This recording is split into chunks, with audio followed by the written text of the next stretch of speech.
운동하면 피부가 정말 좋아질까요? 운동과 피부의 상관관계 참 궁금하시죠? 사실 운동을 하고 나서 피부가 더 좋아졌다라고 하시는 분들도 있지만 운동을 하고 나서 오히려 피부가 나빠졌습니다라고 하는 분들도 참 많습니다. 도대체 어떤 운동을 해야 피부가 더 좋아진다는 걸까요? 그리고 도대체 어떤 습관, 그리고 어떤 운동 때문에 오히려 운동을 하고 나서 피부는 더 나빠지는 걸까요? 오늘도 근거 자료와 논문들 바탕으로 운동과 피부의 상관관계를 보다 더 깊이 파헤쳐 볼 수 있도록 하겠습니다. 운동의 종류는요, 유산소 운동과 무산소 운동 두 가지로 나뉘어져 있습니다. 좀 더 쉽게 설명을 드리면 유산소 운동은 보통 우리가 지방을 태운다, 살을 뺀다 라고 할 때 필수적으로 생각하는 달리기 나 걷기, 줄넘기 이런 것들도 다 유산소 운동에 해당을 합니다. 유산소 운동을 좀 효과적으로 하시려면 보통은 30분 이상은 꼭 유산소 운동을 해주세요라고 이야기를 합니다. 자, 그러면 무산소 운동이라고 하는 건 뭘까요? 무산소 운동은 우리가 근육 운동이라고도 이야기를 하고요. 우리가 보통 무거운 것을 끌어올리거나 당기면서 폭발적으로 강한 힘을 사용하는, 그것도 아주 짧은 시간 안에 하는 것을 보통 무산소 운동이다라고 이야기를 합니다. 그래서 헬스장에 가시면 근육 운동을 하시는 분들은 한 15에서 20회 정도 강하게 당겨주고 1분에서 2분 정도 휴식을 취한 다음에 다시 강도 높은 운동을 하고 그런 식으로 반복한다라고 보시면 됩니다. 자, 그러면 무산소와 유산소 이 두 가지 운동 중에서 어떤 운동이 더 피부가 좋아지는 데 도움을 줄까요?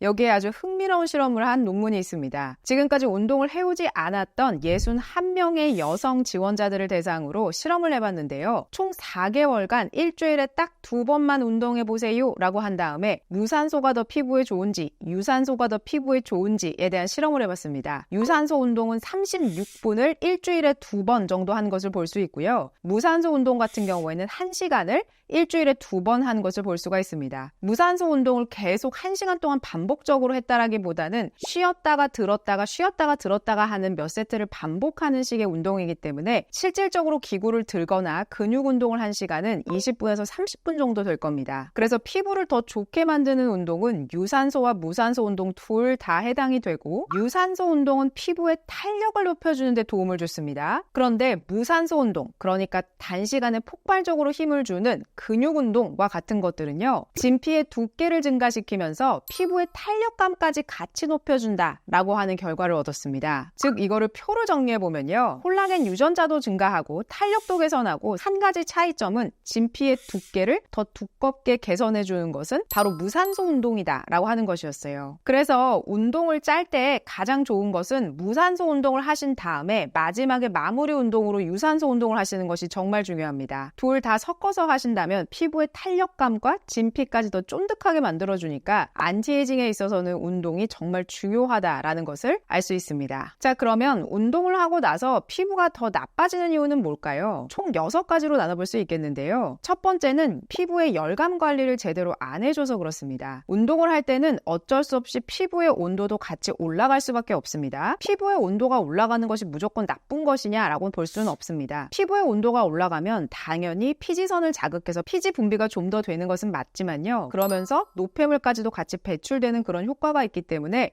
피부 온도가 올라간다라고 하는 것을 무조건 나쁘게만 보실 거는 아니지만 피부를 좀 더 예민하게 할 수 있습니다. 그리고 사람마다 땀이 나는 부위가 조금씩 다른데요. 저의 경우에는 이마나 이런 데서 땀을 강하게 흘리지 않고 오히려 겨드랑이나 다른 부위에서 좀 더 땀이 많이 나는데요. 왜 보통 얼굴에 열을 식혀주려면 얼굴 부위에도 땀이 좀 많이 나야 되거든요. 근데 저의 경우에는 얼굴에는 오히려 땀이 많이 안 나고 목 뒷부분에 오히려 땀이 더 많이 납니다. 땀이 나는 목 부분은 좀 빠르게 열이 내려가는 편인데 저처럼 얼굴에 땀이 많지 않고 얼굴에 열이 좀 빠르게 오른다라고 할 때는 총 4가지로 나누어서 준비물을 챙겨볼 수가 있겠는데요. 첫 번째는 손 선풍기도 괜찮습니다. 그리고 요즘에는 기구가 너무너무 잘 나와서 선풍기가 아예 내장되어 있는 게 있더라고요. 그래서 선풍기 요 바람이 앞에서 쫙 나오게 하는 그런 기구들도 많기 때문에 그런 기구들을 활용해 보시는 것도 좋고요. 제가 예전에 제가 운동하는 방법에 대해서 한번 보여드리면서 저는 냉감 타월을 활용하고 있습니다 라고 하는 것을 공유해 드린 적이 있습니다. 그래서 운동하는 도중에 나는 얼굴 열이 훨씬 더 많이 올라가는 것 같다 라고 느끼신다면 목에 냉감 타월 같은 것을 두르시는 게 중요합니다. 그리고 얼굴 위에다가 미스트 뿌리는 것도 굉장히 좋습니다. 그래서 미스트 조그만 거를 갖고 다니시면서 확 열이 올랐다 라고 할 때는 빨리 뿌려서 얼굴의 온도를 떨어뜨려 주시는 게 좋겠지요. 혹은 알로에겔을 마무리 단계에 탁 바르고 운동을 하시면 그냥 걸어만 다니셔도 바람이 확 불어도 얼굴의 열을 좀 진정시켜주는 그러한 효과도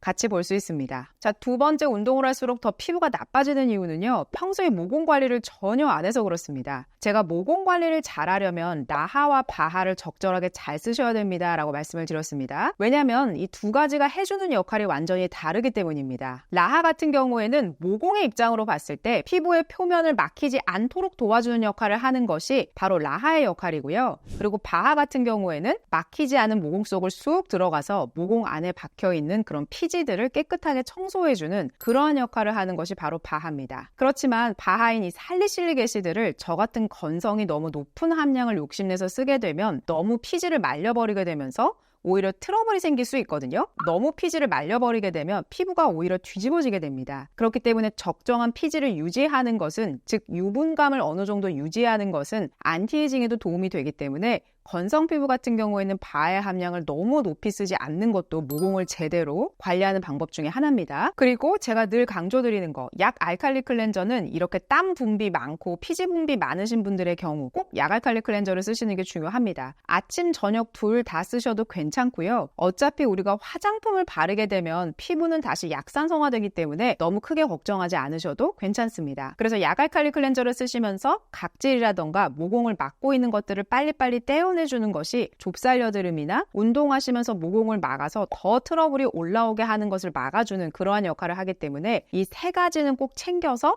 바르시는 게 중요하고, 평소에 약 알칼리 클렌저를 잘 쓰고 계신다면 라하, 바하의 함량은 조금 낮은 것을 활용해 보시는 것도 괜찮습니다. 세 번째는 메이크업이 된 상태에서 운동을 해서 그런데요. 물론 예쁜 얼굴로 운동하면 너무 좋겠지요. 그러나 피부의 입장에서는 좀 답답할 것 같은데요. 바로 이 논문에서 그 답을 줍니다. 자, 이 논문은요, 절반은 파운데이션까지 메이크업을 하고 운동을 했고요. 절반은 맨 얼굴인 상태에서 운동을 했을 때 피부가 어떤 결과를 주는지에 대한 것을 나타낸 그러한 논문입니다. 하나하나 짚어보면 수분은 파운데이션 바른 쪽이 더 많이 증가를 했다라고 보여집니다. 탄력은 둘 다 증가를 했습니다. 근데 모공 크기는요, 맨 얼굴인 쪽이 커졌다라고 보여지고 파운데이션 바른 쪽은 오히려 변화 없음, 이렇게 되어 있는데요. 사실상 모공이 파운데이션으로 해서 가려져서 측정되지 않았을 뿐 모공은 비슷하게 늘어나지 않았을까라고 추측을 합니다. 그리고 피지나 유분에 관련된 결과는요, 파운데이션 바른 쪽이 훨씬 더 많이 분비가 됐다라고 보여집니다. 사실상 파운데이션이라고 하는 것은 피부에 밀착을 하기 위해서 왁스 같은 성분들도 함께 들어가 있을 확률이 높기 때문에 이미 모공을 막고 있을 확률이 높습니다. 그래서 평소에 바하, 라하, 모공 관리 약 알칼리 클렌저 잘 썼음에도 불구하고 풀 메이크업을 하시고 운동을 하시게 되면 땀과 피지가 다 섞이면서 제대로 노폐물은 배출되지 못하면서 그런 것들이 반복이 되게 되면 오히려 트러블이 올라올 수 있기 때문에 가능한 운동을 하셔야 된다라고 할 때는 선크림까지만 바르고 운동을 하시는 게 훨씬 더 좋겠습니다. 특히나 선크림이 중요한 이유는 야외 운동하실 때는 사실상 말할 것도 없고요. 실내에서 운동한다, 나는 햇빛을 전혀 받지 않은 환경에서 운동한다 라고 하면은 선크림도 배제하셔도 됩니다. 그러나 햇빛을 간접적으로라도 받고 있고 운동을 하러 가는 길에 햇빛에 노출이 된다